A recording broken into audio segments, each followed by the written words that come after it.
right. So, welcome to the first installment of what is going to be called the Just Noise podcast. Here today, I am joined with my good friends Adam Bashinsky. I might have ruined his last name, and Josh Adamson. I have known these gentlemen for a very long time, and I am very happy to have them be my first official guests for this. Gentlemen, how are we today?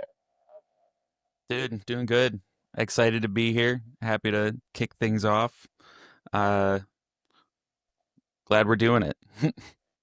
Doing the damn thing. You said that like you're tired, so I'll just say it. We're tired. We did a Yeah, show last night. Yeah, tired is so no. right. We're This is like exhausted. my fifth cup of coffee already. Yep. I'm trying desperately to stay awake right now.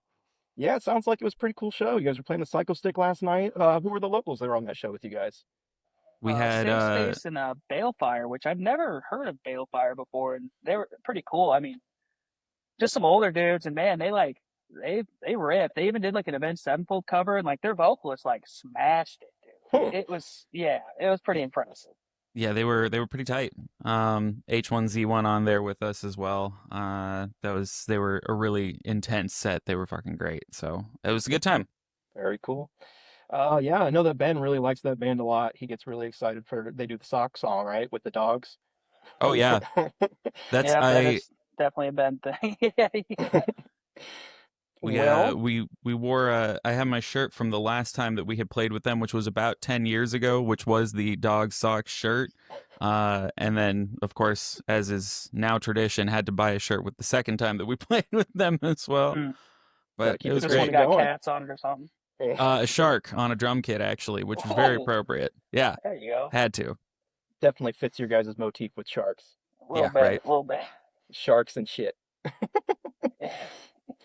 Well, I don't really know where to start with you guys. Like I said, I've known you for a really long time. If you want to just start with your backgrounds, let me know a little bit about yourselves, what sparked that musical interest, and how you guys came to know each other and become the beginning of the Curse of Hail. Oh, you or me, Yeah. pal? Who wants to start? I mean, I'll start just because I kind of come into you who had the whole get up for the band in the first place. Because my whole background with my family was already very musical. My parents both played stuff. My dad mostly plays like any instrument he can touch. Uh, and so they started all of us young. I played piano since I was like 3 and did that for years before even considering like other instruments and shit. My dad was always in like cover bands and stuff like that. So I was around kind of the ideas of it. And when I moved in like middle school, I didn't develop like a huge friend group or anything after I moved, but I met Justin, Josh's little brother, Mhm. in eighth grade.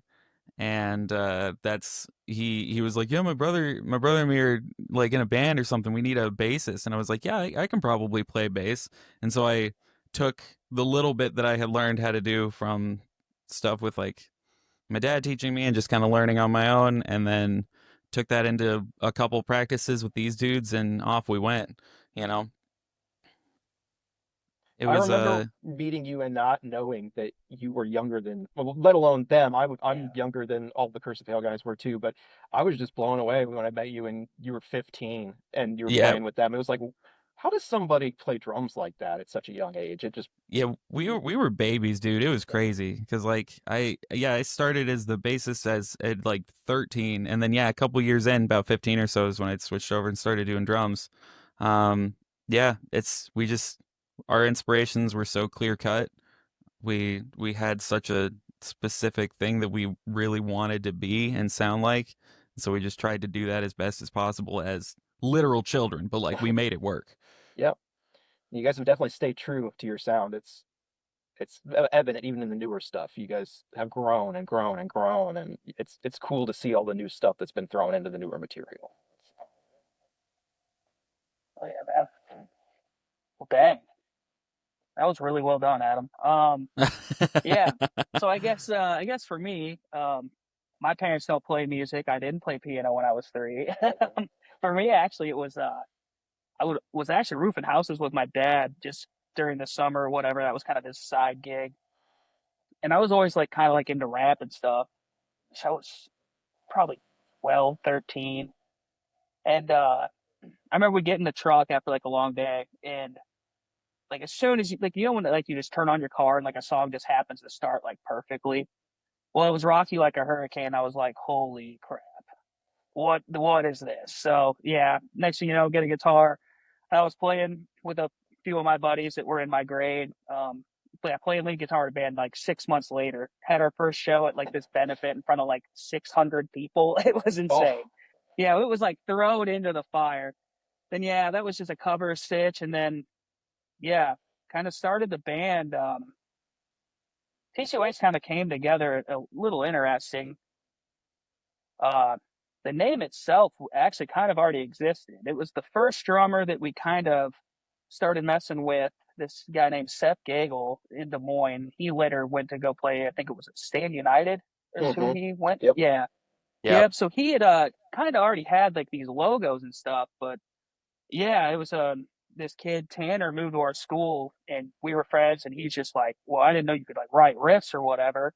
So then he got this drummer. That's how it started. And of course, us being from Adel, Seth lived here in Des Moines, and Des Moines, when you live in Adel, is a whole lifetime away when you're young. Hmm. So that kind of fell apart. And then yeah, that's my brother kind of took up drums for a little bit there for us, and that's when Adam came to the fold on bass. And then man, I'll never forget that day. That we're like, well, what are we gonna do about drums? And then Adam just hops behind a drum kit, and we're like, this whole time you've been able to do this? Well, Like because it was, I oh never really like focused on playing drums that much. I liked my dad had a drum kit in the house because like him and his cover bands would come over. They'd practice at our house sometimes, and they would just use the kit that was in our basement.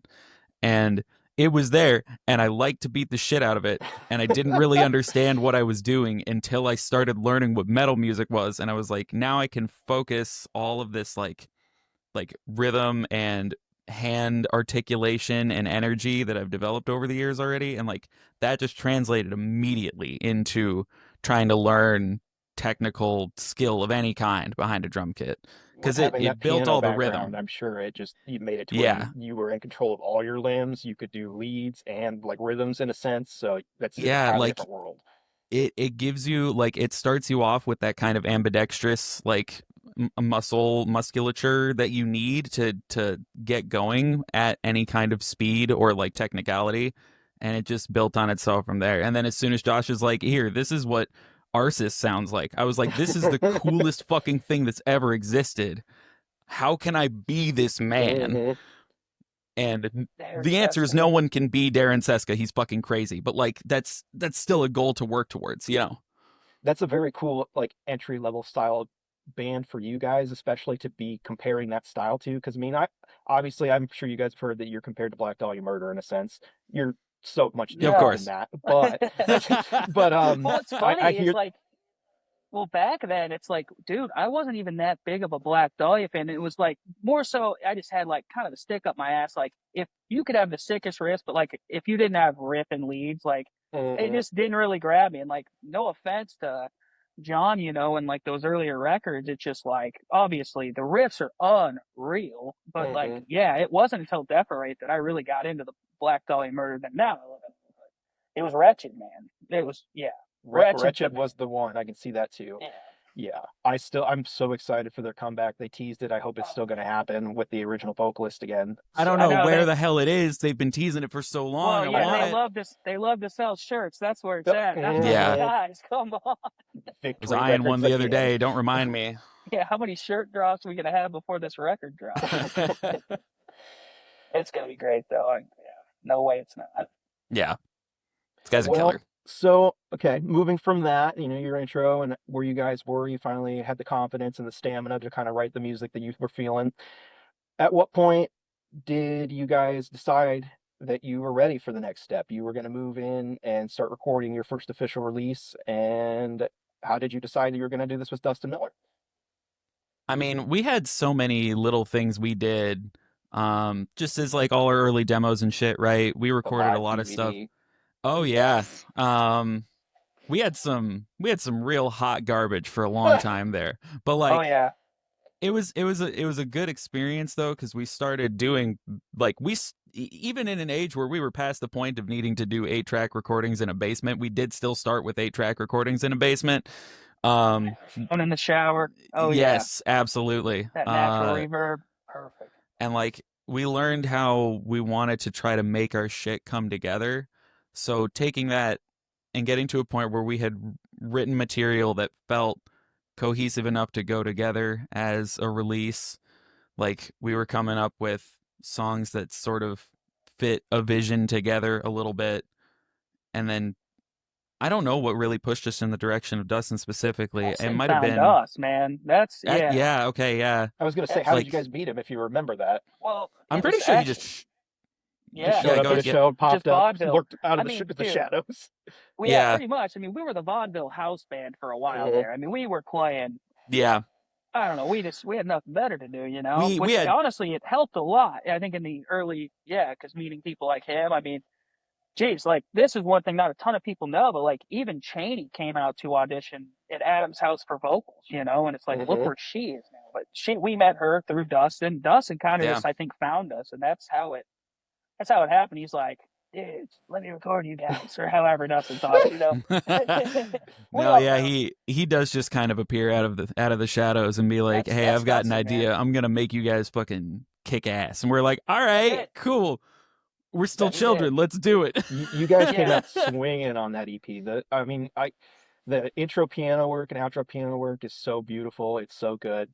Um, yeah, dude, Dustin, he picked you guys up and it sounded great. I love it. I'm so happy for you. It's Yeah, no, man, we owe him a cool little lot for pieces what he of did lore for like us. that just keep me going, you know. Yeah, And running into Wild Dusto out in public is just that's amazing. it's an Yeah. experience. I love the dude. Yeah. He's great. Yeah, I 100%. love Dustin, man. So I know that I'm just curious we've been talking about this. So your original vocalist, or at least in my experience when I first discovered you guys, yeah, I saw that live video. I was at a friend's house and I had stayed over and everybody left, including the guy who lived there. I woke up the next morning with one other guy and it was Matt Little. And Oh, he showed me the DVD. He Mhm. was like, Mhm. "Well, since we're just hanging out, you want to check out my band?" And I was like, "Yeah, sure." And it just blew me away. It was so cool. yeah, I think So Matt is technically because the band like kind of started. There was Tan. This is way before Adam was kind of in the fold there, and he left. And dude, we had nothing else to do, so I just had to do it. Guitar and I vocals at the same forgot about time. that. You used to do But guitar yeah, and vocals at the same time. That right. But yeah, Matt was I think technically the first vocalist then that we had. Right. I mean, Mhm. Yeah, that yeah, actually like worked as that we as the rest of us were like in our groove and doing everything, and then we actually got him in and like had like a full that was our first major 5-piece setup, I would guess, you know. and yeah. It how was long just did it take you really guys to meet Ken? I know that he was in another localish band that you guys had played with, right? yeah. He was Shoot the Moon. Shoes and yeah, Shoot the yep, Moon, yeah, yeah. And which he we it was like our first like TCOH's first like um show like in Des Moines or whatever. It Mhm. was I think it was at a Mass the Grave or upon Death's Arrival had to drop from this show at House of Bricks, and it was like our first show in Des Moines, and Ken was there, his band was playing or whatever. And it was like from that day that I'm like, this is the nicest human being I've ever met, you yeah. know, and he loved us and stuff. And then once we started. Look, like we needed a vocalist. I mean, hell, he was living in a tumble and he still wanted to try out, and he Mhm. did. And yeah, that's kind of how he came into the fold. We just because And he's remember been with you where guys the ever since, man. He's killing it. he really has. He's I mean, dude, without Kenny, someone's got to have their shit together here, and he's the guy. He's good at Yeah, talking to he people. That's something always I the know man with I'm the not. plan. He Yeah, Very understands how to personable, like very warm, be kind yeah. person. He's so ready to just chat anyone's ear off and be the absolute star of the show for fucking niceties and getting everyone together, and still manages to go up and just absolutely rip the stage apart whenever we go up there. Like he's always got it, you know. It's It's just perfect. also one of those things you don't expect it from him. Like again, like I said, he's just such a kind, welcoming person, and then he just turns into this spitting demon on stage as soon as Yeah. yeah. I was Oh. just talking to the guys from Safe Space. One of them was saying they met up with or they met Ken at like a PTA meeting for their school or something like that, and they're just he's there with like his girlfriend or whatever, and he's like, yeah, that guy over there, he's going to absolutely Yeah, a demon is gonna just like come out of him when you see him on stage in a couple days. But right now he's just like walking around holding a child over his arms, being the one person everyone is trying to talk to at a PTA meeting. Yeah. That's crazy. So one thing that I do, again, can't express enough. One of my favorite parts about your band is you guys have always just had phenomenal bass players. I don't know if you've ever had more than just Lucas and Ben, but that's those two themselves. Lucas was always such a trip, man. Like he was. I remember when Yeah. Adam and him would wear their toe shoes together. Oh yeah, Oh my Yeah, gosh, oh yeah. you there want to know was a what could piss vibe, Ken man. off? Whatever I Lucas still was have a wearing would piss Ken off. yeah. Oh yeah, No, every time. he'd show up with a panda shirt and flip flops, and we're trying to look metal, you know? And you got the Yeah. cargo shorts, and oh, dude, Yep, yep. Always. It was a That's Lucas, classic look. man. He had the default like high school vague metalhead, but not actually like the aesthetic part of it look.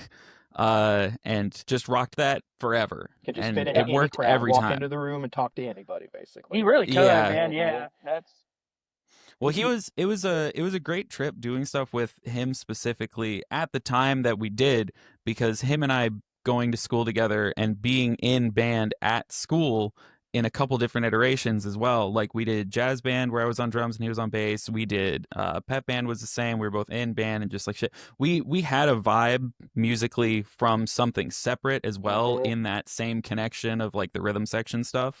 So taking that, having the band outside of school, everything just we kept each other locked in really well, Mhm. just consistently, which I think helped translate to a lot of really like tight lineup, staying together, keeping everything fucking running for live shows, which is what you need from the rhythm section. So it was great having the ability to like kind of like grow with him in multiple environments and get that sort of groove together.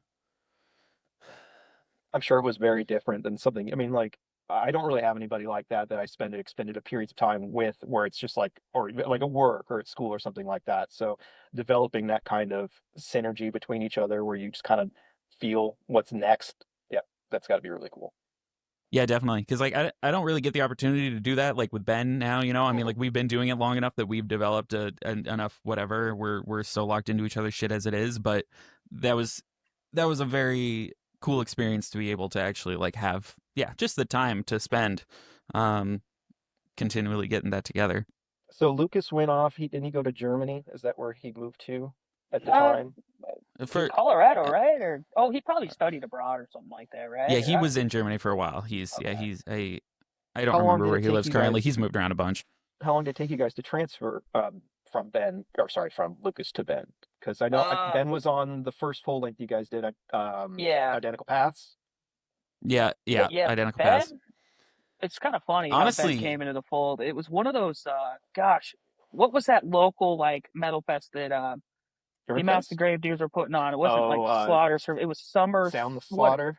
Sound the yes, Slaughter. yeah. Okay. Sound the Slaughter. That was it. It was one of those, and of course everyone knows Ben. Ben is he'll talk your ear off if he likes you, man. Then yeah. So he saw us play or whatever, and that night I talked to him for probably like an hour, and we just became like best buds that night. And as soon as like yeah, Lucas was like left, or I don't remember even how that all what really happened there, but yeah, it was like instant like, well, I know a guy that might be interested. And he comes over to my apartment, learned everything, and like I was like, oh, okay, this dude's the real deal. And I mean, yeah, Ben can, he can play drums, he can play guitar, he's wrote Vocals, plenty of his own sings. solo music. I I mean, know. as well as he knows, it's really nice having a guy like him, like in a band, because he knows so much of the recording stuff as well. So yeah, I mean, Ben's just kind of a Swiss Army knife, and just nicest dude, man. And yeah, do anything for you type of cat.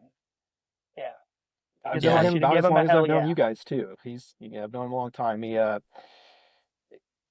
My brain is just going a million miles a minute thinking of random stuff from Ben Yeah. all the time.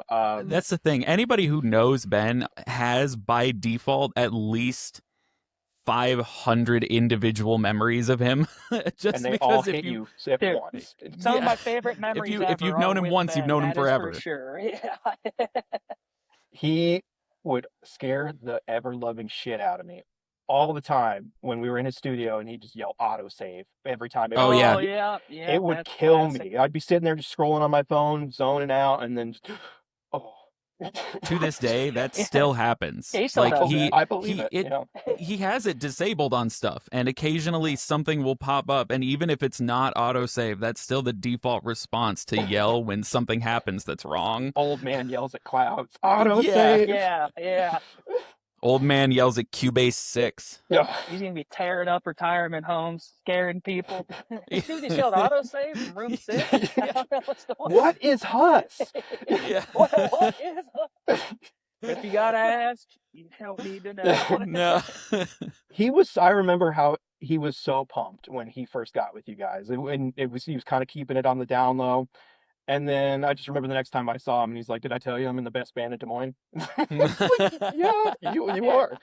He was such a he jolt was of great 'cause energy, man. Like, especially yeah, live, and live he stage presence. I mean, yeah, dude's loved our stuff unmatched. just when he was working on it with the production with Dustin too, and like it was great getting him in because he was already so excited about the music itself. He was like, I like listening to this, and now I like playing this. And I was like, awesome, that's exactly what we needed somebody to say when they showed up here.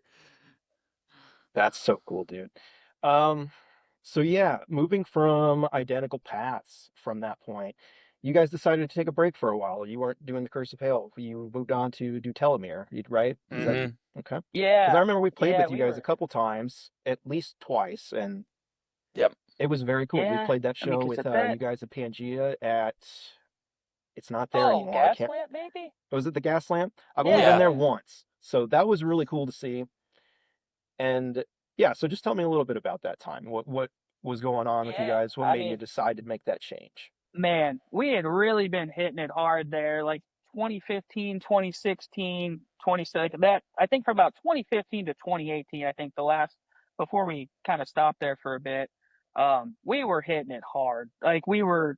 That's when we did a couple runs and all that stuff, and just playing a lot of shows. And at that You point, guys were the First Fleet Golden Boys there for a long time. You guys oh were Yeah. man, yeah, If yeah. yeah, Shout anything out that Jordan mattered Peterson came for through sure. town, we were on it. yeah. That's the Like other they thing. Like going back to like the beginning, and as much as we played around, being the vaudeville house band, that's what got us the connections with Jordan Peterson, and I mean, even back then, Nate Fetus at vaudeville would just throw us on, all that stuff. So yeah, without dudes like that, I mean, who knows? I mean, it's not like Mhm. we're big band by any means, but we wouldn't have done near the cool stuff that we got to do without those guys. So, Yeah.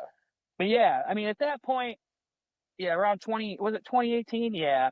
I mean, TCOH had been a band for 10 years, doing this Yep. stuff. I was ready just to try to start, maybe just write something a little bit different. Like, I don't know. I wasn't really listening to a ton of metal towards right there. I was kind of going through that dip, but I think everyone does at that Hmm. age. I was kind of in that, like, figuring out your life kind of deal. So we did the telomere stuff, which was kind of, I don't know, it was a lot of that stuff, looking back on it, was right idea, just bad execution. Like we didn't understand, like for example, it was a lot of clean singing. We didn't understand the importance of like, hey, you should be writing your stuff in keys that make sense for the vocalist. We didn't like. There's so much we didn't know, and we did that for a couple years there, and it's one of those situations where like the best material like never got out, because Hmm. it I don't know. I remember the last TCOH show that was could have been the final show. It it didn't really go that well for me. I had some like technical difficulties and stuff, and it was like that night I knew I'm like, there's no way this is I'm not going and out like that. No. then yeah, we do the play a couple shows not doing fast death metal stuff, and it's like, wow, I really miss that energy and Hmm. people kind of hurting themselves That for is, no reason. I don't know. how can you tell Yeah, when not people are exactly a enjoying lot the of music if moshing they're not here. beating the shit out of each other? Exactly. Right. Yeah, it was still a fun little side quest there for a while, and like I said, yeah, there's still some stuff. So who knows? It's like we're the same guys that did it, so we can always Yeah. probably pony it up and get it out. But Yeah. Yeah, that's how it was for me. I guess, Adam, what's your kind of thoughts on that? Yeah, no, it was kind of the same. I mean, e- I was also ready to try something different just because it had been like, even though it was a lot of like building and iterating on the ideas that we'd made, and we were growing as musicians, it was cool to take a step out. Because if we had released that stuff as another Curse thing, it would have been wrong. That's not what it Yeah. was. That needed to be something separate, and we had been on this kick of trying to find this other kind of tone and get into a different, just sort of like headspace with the writing for a Mhm. while already.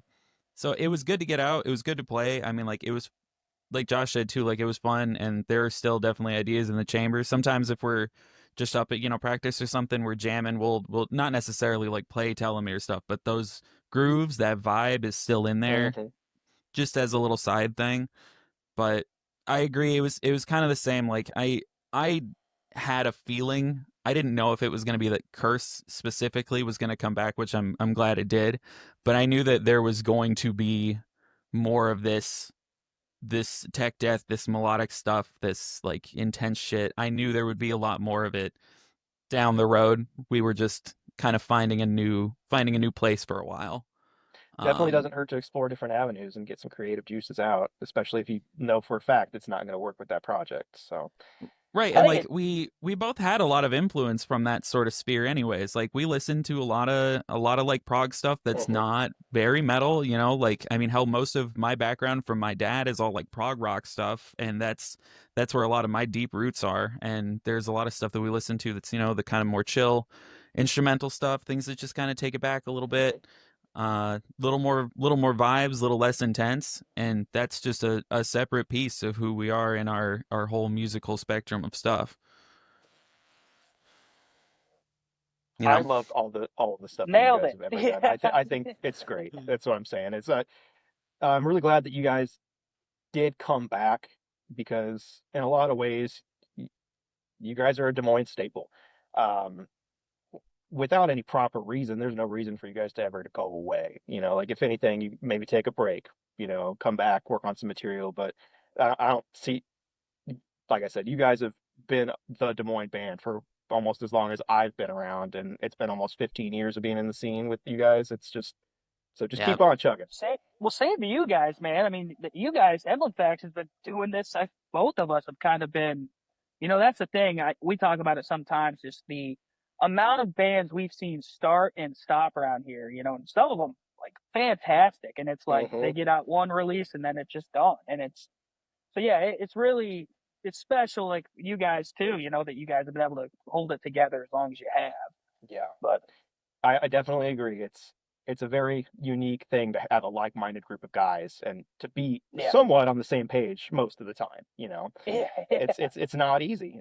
And bands break up like that. Like you said, they put out a phenomenal release, they play some killer local shows, and then they just fall apart, and that happens. But also, just yeah, you got to figure out what you want out of it, man. So. I think a lot of it too is I've noticed it's just like people just try to jump on the flavor of the week, like whatever genre that is, and then it's like as Hmm. soon as like the thing is though, you're already behind the ball most of the time if you're trying to do that, and then by the time you get it out, you're like I already want to do something else. Yeah, and I get it, but it's just so hard to start a band from scratch that it's like, man, don't forget that part, like you put Hmm. in a lot of Hmm. work to get even to where you're at now. So to each their own, I guess. Yeah. So yeah, what was the driving force to bring you guys back for Shedding Skin, the next release? You guys did a short song or short couple song EP, and I was very excited to hear that you guys were back at that time. Yeah, I mean, like we said, we just, even through the telomere times, we still had that metal in us. It Hmm. never left. I mean, that's the reason I think, have had the staying power as a group that we have all these years, is we all just feel the metal in our bones so deeply. Uh, but we kept kind of writing some stuff and bringing things together and being like, you know what, actually, these are some pretty heavy riffs. I don't think we can release this as a telomere. I think we have to find our metal roots again. And I know there was some insistence kind of from all of us in different directions as to whether we wanted to, like, are we going to curse it? Are we going to try to move forward into something else now that we've already had a name change? No, that doesn't really make sense. So we ended up saying, we need to, if we want to do this, we can double down with our roots and make sure that this feels correct and kind of step back into it. And thankfully those releases did very well, and our our sound was exactly what we had hoped for. It was just a new kind of matured version of what we had grown to get used to before. And yeah, it pushed forward and became a kick-ass EP. You guys came out swinging. I was talking to Josh about this a little bit earlier about how you guys have just continued to push the boundaries for yourselves, whether it's musically or production wise. Everything just continues to just get better and better. On Shedding Skin, did you guys go through Jeremy for that one as well? Yeah, Right? Yeah. absolutely. Wait a I'm minute. so deeply in love with Jeremy as our engineer. Hold He up. makes us sound so good. Hold up. Was that Jeremy or was that we had one of the Pangea boys No, did something. no. You're For right. us. You're right. No, Shedding Skin wasn't. Jeremy, I love. We've been with him through all of our singles now since Death Mask, because he did our Death Mask Divine, and then our two newer singles. So did you guys go through Trey or Shedding did you go through Skin. I think it was Spencer actually. It was Spencer and No Spencer Passenger It was Pilot? originally going to be Pangea, Trey because Trey had and actually done he some stuff for Telomere. Telomere. Yeah, some of the stuff we didn't put out. Yeah, Yep, but I think he Spencer actually did the shedding. Yeah, dang it, that's right. Yeah, and Yeah. he fucking ripped that apart. Like we sent him the first song that was done, we sent him the mix, and we got back his mix, and we said, this is fucking it. And it brought everything together. The sound was so big, it was so and it was awesome because I had always loved Pangea's sound as well. And I was like, if we can tap into what makes them make their records and sound the way that they do, then I would love to have that happen. And They're it another did. one of a kind group of musicians. I They love are those just dudes. I could literally insane. talk all day about Pangea. I love them so Yeah. fucking much. We when I had was- such a good time with them, and like our little mini tour that we did with them was amazing. Like they're just the nicest people. Like great band, great music. I don't fucking think I've killer ever been dudes. that sad leaving something in my life. That was it's like we'll Yeah. see each other again. We had Yeah, some for interesting real. encounters with them. The first time that I met the Pangea guys, it was before they were Pangea. They were still oh man, I'm sorry. I want to say the end result. Yeah, Maybe I'm I think, wrong. yeah. But we I were on think a so. tour with They Were Repent, and I think we played in a church Yeah. with them, and they were just insane. And then yeah, the next time they hit us up, Pangea was a thing, and they wanted to go on tour with us. And I think their drummer fell off right at the last second. Oh, yeah. And Yeah. Trey wasn't going to be able to go, so they got Sarah Longfield and Steve Mayer from The Fine Constant to fill in. And that was just, it was a lot of fun. It was pure insanity. There were juggalos in the crowd. They were getting their faces painted. It was a lot of fun. That's So, awesome. All you can hope for. You know you've made it That when there are sounds like a juggalos good there. Friday. more Fago. Yeah.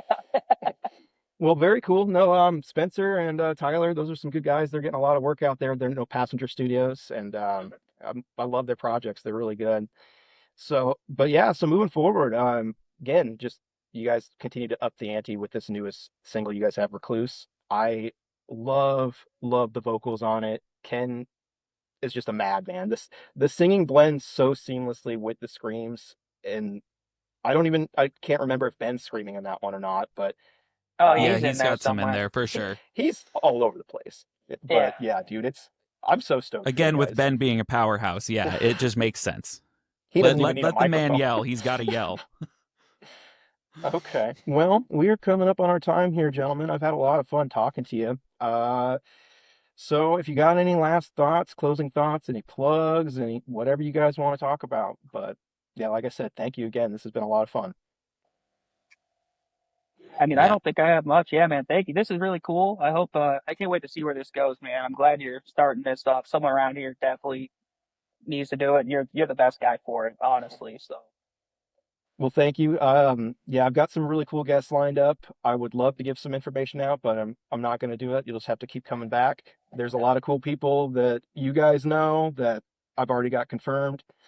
So anyway, The Curse of Ale, best Des Moines local band, still to this day. Love these dudes. Check them out. Keep listening to their stuff, man. Love you too, brother. Thanks for everything. Thanks for having us. Yeah, absolutely.